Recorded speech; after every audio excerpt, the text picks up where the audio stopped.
CPM এর ছাত্র সংগঠন এসএফআই এর একটা ইউনিট আছে ইউকেতে। তারা কদিন আগে লেটার পর্যন্ত দিয়েছিল অক্সফোর্ড ইউনিভার্সিটিকে যেন এই প্রোগ্রামটা সাকসেসফুল না হয়, কিন্তু তারা যখন সেটা পারলো না, আলটিমেটলি উপস্থিত হয়ে অসভ্যতামিটা করলো। এবার আমাকে একটা কথা বলুন, আলটিমেটলি সিপিএম কি এতে বাংলায় 0 থেকে 1 হবে? হবে না। বাংলার মানুষের কাছে সিপিএম আরো ঘৃণার নজরে তাদেরকে দেখা হবে।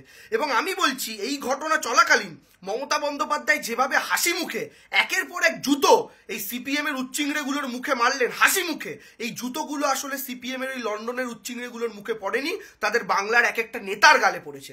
যে নেতারা এই মমতা বন্দ্যোপাধ্যায়ের নাম এক সময় মুখে নিতে চাইতেন না, সেই মেয়েটা আদিগঙ্গার ধার থেকে গিয়ে অক্সফোর্ডে বক্তৃতা দিচ্ছে, তাদের ছোট ছোট বাচ্চাদের তাদের ছেলেপিলেদের এটা সহ্য হবে কেন? It's quite natural. তারা যেটা করেছেন সেটা তারা তাদের জাত চিনিয়েছেন, এতে মমতা বন্দ্যোপাধ্যায়ের বদনাম হয়নি। কারণ ওখানে 4-5 জনের গলার জোরের চাইতে ওখানে যে 50টা ওখানকার ছেলে মেয়ে ছিল, তাদের হাততালির জোরটা অনেক বেশি ছিল। আমি আপনাদের একটা কথা স্পষ্টভাবে বলতে চাই, এই কাজটা হওয়ার পর দেখুন, প্রশ্ন যে কেউ করতে পারে, আমরা যে কেউ মুখ্যমন্ত্রীকে প্রশ্ন করতে পারি, ওটা একটা ইন্টারেক্টিভ সেশন ছিল, কোনো অসুবিধা ছিল না।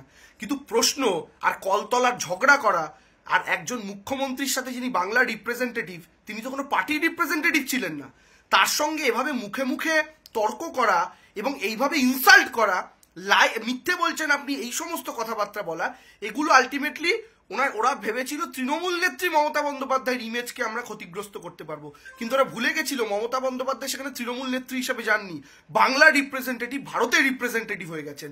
আর এইটা তারা আলটিমেটলি নিজের রাজ্যকে ইনসাল্ট করলো, নিজের দেশকে ইনসাল্ট করলো।